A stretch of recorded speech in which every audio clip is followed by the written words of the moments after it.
Hello everyone. First of all, a very happy Teachers' Day to all of you. So on this day, I am gifting this to class 10th especially. I am giving a short lecture over this topic. So actually, what is federalism? So we are going to begin this NCERT explanation once again. So federalism क्या है? Federalism को हिंदी में हम कहते हैं संघवाद, है ना। संघवाद क्या है? सो पॉलिटिकल साइंस के क्लास 10th का चैप्टर 2 है ये, और फेडरलिज्म के बारे में हम डिस्कस करने जा रहे हैं। Let's discuss the overview first. पिछले चैप्टर में हमने देखा vertical division of power sharing, है ना। Vertical division of power sharing क्या था, और हमने ये भी देखा कि गवर्नमेंट का अलग अलग लेवल्स, है ना, जो कि पावर शेयरिंग का एक रूप है, खास करके आज के जो लोकतंत्र है उसके अंदर। इस चैप्टर में हम लोग पावर शेयरिंग के उसी फॉर्म को देखेंगे, है ना, जिसको हम क्या कहते हैं, फेडरलिज्म कहते हैं, संघवाद कहते हैं। हम फेडरलिज्म को जनरल टर्म्स में समझने की कोशिश करेंगे, और पूरे चैप्टर हम इसको इसके जो थ्योरी है और इसका जो प्रैक्टिस है भारत के अंदर फेडरलिज्म कैसे है उसको हम समझने की कोशिश करेंगे।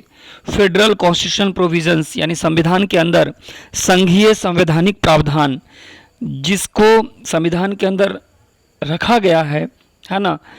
जो भी पॉलिसीज बनती है या जो नीतियाँ बनती है, जिस तरह की भी राजनीति होती है ना कहीं उससे फेडरलिज्म व्यावहारिक रूप से प्रभावित होता है। और इस चैप्टर के अंत में हम लोग लोकल गवर्नमेंट के बारे में पढ़ेंगे, new and third tier of Indian federalism, यानी कि एक नया और थर्ड टायर जो भारतीय संघवाद का है। सो इस चैप्टर के अंदर, so let's begin this chapter. First of all, what is federalism? पहला सवाल तो यही है, क्योंकि हम लोग फेडरलिज्म पढ़ने जा रहे हैं, तो फेडरलिज्म क्या है, संघवाद क्या है। तो सबसे पहले हम बेल्जियम और श्रीलंका की कहानी को हमने पढ़ा था लास्ट चैप्टर में, और अगर हम इसे याद करें सो एक बदलाव जो संविधान के अंदर, बेल्जियम के संविधान के अंदर में किया गया, वो क्या किया गया, to reduce the power of central government, यानी केंद्र सरकार की पावर्स को कम करके उसे किसको दे देना है, रीजनल गवर्नमेंट को दे दिया गया, है ना। यानी केंद्र की पावर्स को कम करके क्षेत्रीय सरकारों को दे दिया गया, रीजनल गवर्नमेंट को दे दिया गया। और बेल्जियम के अंदर रीजनल गवर्नमेंट पहले भी एग्जिस्ट कर रहा था, है ना। उन रीजनल गवर्नमेंट्स के अपने रोल्स थे, अपने पावर्स थे। ये सारे पावर्स जो थे ये सेंट्रल गवर्नमेंट के द्वारा दिया तो गया था, लेकिन यह सेंट्रल गवर्नमेंट के द्वारा जब उनकी मर्जी हो ये वापस लिया जा सकता था। लेकिन 1993 के अंदर एक बदलाव हुआ, और बदलाव ये हुआ कि रीजनल गवर्नमेंट को, यानी जो क्षेत्रीय सरकारें थीं, उनको कॉन्स्टिट्यूशनल पावर्स दिए गए, है ना। यानी अब बेल्जियम को क्या है, अब बेल्जियम को सेंट्रल गवर्नमेंट के ऊपर पहले की तरह डिपेंड नहीं रहना होगा, है ना। यानी बेल्जियम ने क्या किया, पहले जो बेल्जियम के अंदर मॉडल था वो यूनिटरी मॉडल था, अब जो बेल्जियम के अंदर मॉडल है वो फेडरल फॉर्म ऑफ गवर्नमेंट है। तो ये तो रही बेल्जियम की कहानी। Sri Lanka continues to be for all practical purposes a unitary system, यानी कि श्रीलंका के अंदर में आपको यूनिटरी सिस्टम ही देखने को मिला, है ना। अब बात आती है कि यूनिटरी सिस्टम क्या होता है। सो यूनिटरी सिस्टम वो होता है जहाँ पे नेशनल गवर्नमेंट के पास सारे पावर्स होते हैं, यानी यहाँ पे पावर्स किसी को नहीं दिए जाते हैं। तमिल जो लीडर्स थे वो चाहते थे कि काश श्रीलंका भी एक फेडरल सिस्टम होता, है ना। यानी अब इस कहानी से थोड़ा सा हमें पता चलता है कि फेडरलिज्म क्या है ना। यानी फेडरलिज्म की परिभाषा को हम थोड़ा डिस्कस करते हैं। सो फेडरलिज्म क्या है, फेडरलिज्म एक सिस्टम ऑफ गवर्नमेंट है। पहली बात तो ये क्या है ये एक सरकार की एक व्यवस्था है जिसके अंदर पावर इज डिवाइडेड बिटवीन यानी जिसमें शक्ति का विभाजन होता है, पावर का विभाजन होता है, किसके किसके बीच में, सेंट्रल अथॉरिटी यानी केंद्र की जो पावर सेंटर है उसमें, और उसके कंस्टिट्यूएंट यूनिट्स के अंदर में क्या होता है, ये पावर्स का बंटवारा होता है। फेडरेशन के पास दो रास्ते हैं, दो लेवल ऑफ गवर्नमेंट है। एक तो आपका गवर्नमेंट फॉर इंटायर कंट्री, पूरे देश के लिए सरकार है ना, जिसका मकसद क्या होता है, जो किस चीज़ के लिए जिम्मेवार होता है, वैसे मुद्दे जो कि क्या हो, कॉमन नेशनल इंटरेस्ट के हो, यानी जो क्या हो, राष्ट्र स्तर के हो, राष्ट्र हित के मुद्दे हो, है ना। दूसरी जो सरकार होती है वो या तो प्रोविंसेस की सरकार होती है, नहीं तो राज्यों की सरकार होती है, जिसका काम होता है ना, day to day administering of their state, यानी जो दिनचर्या में जो राज्यों के जो प्रशासन है उनसे संबंधी देख रेख करना है इनको। अब देखिए, ये जो दोनों लेवल ऑफ गवर्नमेंट है वो अपना पावर एक्सरसाइज करते हैं इंडिपेंडेंट ऑफ ईच अदर। कहने का मतलब है कि स्टेट गवर्नमेंट है ना, सेंट्रल गवर्नमेंट की चिंता किए बिना अपना पावर एक्सरसाइज करता है, और ना ही सेंट्रल गवर्नमेंट स्टेट गवर्नमेंट को देख करके अपने अंदर कोई किसी तरह का कोई बदलाव लाता है। तो ये थी फेडरलिज्म को लेकर के। ओके, अब क्या है कि इस तरह से federations are contrasted with unitary government. इसका मतलब हमारे पास दो बातें आ गई। पहला क्या कि एक तो आपका फेडरल और दूसरा यूनिटरी, यानी जो फेडरल में है वो यूनिटरी में नहीं है, और जो यूनिटरी में है वो फेडरल में नहीं है, दोनों एक दूसरे के विपरीत है। अब बात आती है कि फिर यूनिटरी सिस्टम में क्या है।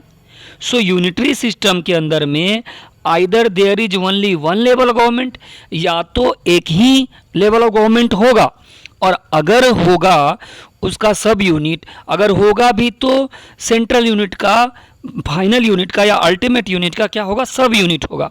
और जो सब यूनिट होगा वो क्या होगा, सेंट्रल गवर्नमेंट का क्या होगा, सबऑर्डिनेट होगा, जूनियर होगा।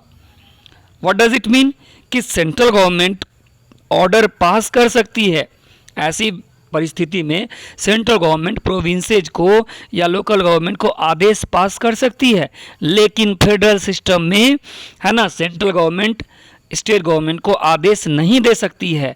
स्टेट गवर्नमेंट के पास अपना पावर होता है, जिसके लिए वो सेंट्रल गवर्नमेंट के प्रति उत्तरदायी नहीं है। यानी यहाँ पर हम देखें कि दोनों सरकारें जो हैं, ना ही सेंट्रल गवर्नमेंट ना ही स्टेट गवर्नमेंट, दोनों एक दूसरे के प्रति आंसरेबल नहीं है। वो किसके प्रति आंसरेबल है, वो कॉमन पीपल के प्रति आंसरेबल है। तो चलिए अब हम पढ़ते हैं कि फेडरलिज्म के फीचर्स क्या क्या हैं। यानी अगर कोई आपको फेडरलिज्म समझाता है तो कौन सी बातें हैं जिनको जान करके आपको लगा कि अच्छा फेडरलिज्म में ये होता है। सबसे पहला ये बात है कि देयर आर 2 और मोर लेवल्स ऑफ गवर्नमेंट, यानी 2 या 2 से ज़्यादा सरकार की व्यवस्था। दूसरी बात क्या है, जो बहुत आसान है, दूसरी बात क्या कहता है कि अलग अलग जो टायर ऑफ गवर्नमेंट है वो एक ही नागरिक पे तो शासन कर रहा है ना, लेकिन जो आपका हर टायर जो है उसका अपना जुरिस्डिक्शन है। What does it mean, jurisdiction का मतलब अधिकार क्षेत्र है ना। जैसे 3 मुद्दे, पहला आपका लेजिस्लेशन यानी कानून बनाने संबंधी, दूसरा आपका टैक्सेशन और तीसरा आपका एडमिनिस्ट्रेशन, यानी जब कानून बनाना हो, जब टैक्स लगाना या असूलना हो, या जब प्रशासन संबंधी बातें हो, तो केंद्र सरकार हो या राज्य सरकार हो, दोनों का क्या होता है, अपना अपना अधिकार क्षेत्र होता है, अपना अपना जुरिस्डिक्शन होता है। अब जो पॉइंट नंबर 3 क्या कहता है, पॉइंट नंबर 3 कहता है कि jurisdictions of the respective level of और tier of government are specified in the constitution. What does it mean, इसका मतलब ये हुआ कि आपका जो हर लेवल ऑफ जो गवर्नमेंट है, केंद्र सरकार हो या राज्य सरकार हो, तो इन दोनों का क्या अधिकार है, कहाँ तक ये पावर एक्सरसाइज कर सकते हैं बिना किसी को डिस्टर्ब किए हुए, ये सारी चीज़ें संविधान के अंदर मेंशन है। इसीलिए या तो सेंट्रल गवर्नमेंट हो या स्टेट गवर्नमेंट हो, दोनों का एग्जिस्टेंस या दोनों की अथॉरिटी, दोनों क्या है, संवैधानिक रूप से गारंटीड है। अब आते हैं पॉइंट नंबर 4 पे। पॉइंट नंबर 4 कहता है कि संविधान के अंदर जो फंडामेंटल प्रोविजंस है, यानी जो आपका मौलिक ढांचा है, मौलिक प्रावधान है, उसको आप एक तरफा बदल नहीं सकते किसी एक लेवल ऑफ गवर्नमेंट की मदद से। अगर आप वैसा बदलाव चाहते हैं तो आपको क्या होगा, दोनों लेवल ऑफ गवर्नमेंट की सहमति चाहिए, स्टेट गवर्नमेंट की भी और सेंट्रल गवर्नमेंट दोनों की सहमति चाहिए, है ना।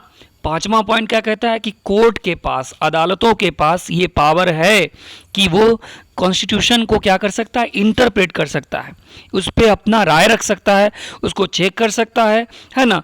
और power of different level of government, यानी सरकार के अलग अलग स्तर के पावर्स को भी क्या कर सकता है, चेक कर सकता है।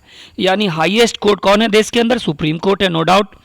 यह अंपायर की भूमिका निभाता अगर अलग अलग लेवल ऑफ गवर्नमेंट के बीच में क्या हो, कोई विवाद हो पावर्स को लेकर के, है ना।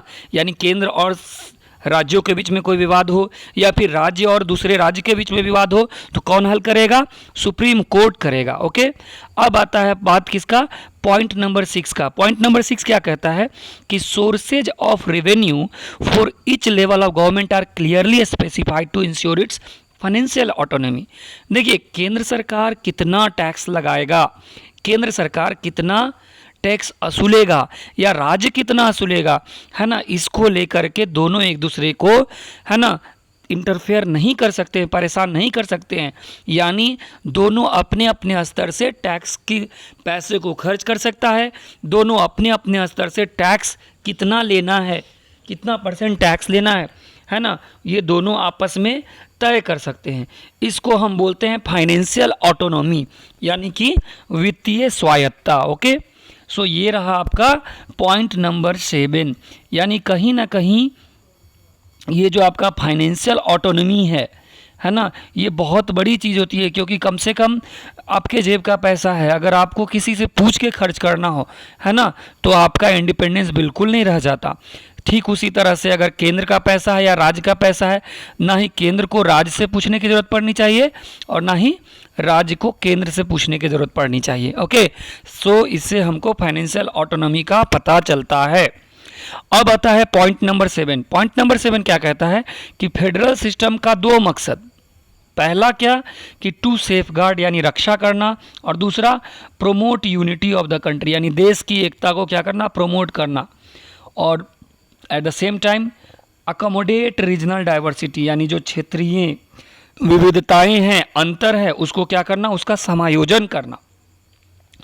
ये दोनों जो पहलू है बहुत ज़रूरी है, किसके लिए, संस्थानों के लिए, और संघवाद सही मायने में व्यवहारिक तरह से क्या हो, एक्सरसाइज हो सके, दोनों के लिए ज़रूरी है। गवर्नमेंट्स एट डिफरेंट लेवल्स यानी सरकारें जो अलग अलग स्तर पे हैं, यानी उनको क्या होना चाहिए, they should agree to some rules of power sharing, यानी पावर शेयरिंग को लेकर के उन दोनों के बीच में क्या होनी चाहिए, आपसी सहमति होनी चाहिए। यानी इसका मतलब क्या हुआ कि they should also trust each other, यानी उन्हें एक दूसरे पे विश्वास होनी चाहिए, है ना।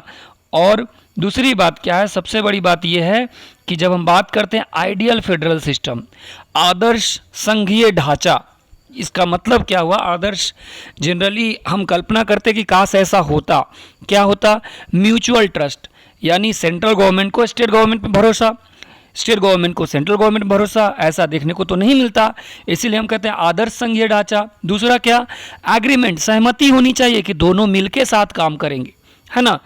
अब दूसरी बात क्या है कि एग्जैक्ट बैलेंस ऑफ पावर, किसके किसके बीच में, सेंट्रल और स्टेट गवर्नमेंट के बीच में, वो वैरी करता है एक फेडरेशन से दूसरे फेडरेशन में, है ना।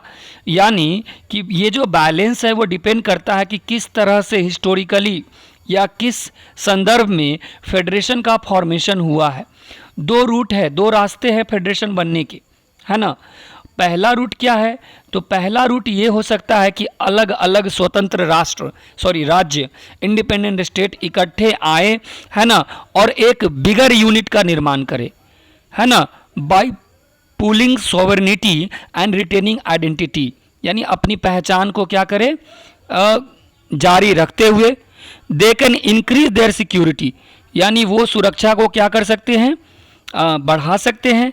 इस तरह के फेडरेशन को हम क्या कहते हैं, इस तरह के फेडरेशन को कहते हैं कमिंग टुगेदर फेडरेशन, जिसके अंदर आपका 3 देश है, यूएसए, स्विट्जरलैंड और ऑस्ट्रेलिया, ये 3 देश है। पहला जो फेडरेशन का कैटेगरी है, इसके अंदर क्या है कि हर कॉन्स्टिट्यूएंट स्टेट्स के पास बराबर पावर्स होते हैं, है ना, किसकी तुलना में, फेडरल गवर्नमेंट की तुलना में। दूसरी बात क्या कहता है कि सेकेंड रूट आपका क्या है कि जब एक बड़ा देश क्या करता है, अपने पावर को अपने स्टेट्स में क्या करता है, बांटता है ना, और नेशनल गवर्नमेंट के बीच में। इंडिया, स्पेन और बेल्जियम, ये सब किसके उदाहरण हैं? ये सब होल्डिंग टुगेदर फेडरेशन के उदाहरण हैं। ओके, अब देखिए दूसरी जो कैटेगरी है ना, जिसमें आपका सेंट्रल गवर्नमेंट क्या करता है, सेंट्रल गवर्नमेंट होल्डिंग टुगेदर वाले केस में ज़्यादा पावरफुल होता है, किसकी तुलना में? स्टेट्स की तुलना में। प्रायः ऐसा होता है कि अलग अलग यूनिट जो है फेडरेशन का, उसके पास अनइक्वल पावर है। उदाहरण के तौर पर भारत के अंदर आप देख लीजिए, कुछ राज्यों के पास कम पावर है, कुछ के पास ज़्यादा है, कुछ के पास स्पेशल पावर है कि नहीं। सो ये आपका यहाँ तक फिनिश हुआ। अब इसके बाद आपका क्या है, नेक्स्ट यूनिट हम आप इसका देखते हैं कि what makes India a federal country, यानी भारत को क्या एक फेडरल कंट्री बनाता है। भारत एक संघीय ढांचा है, भारत एक संघीय राज्य है। कैसे हम कह सकते हैं? So we have earlier seen how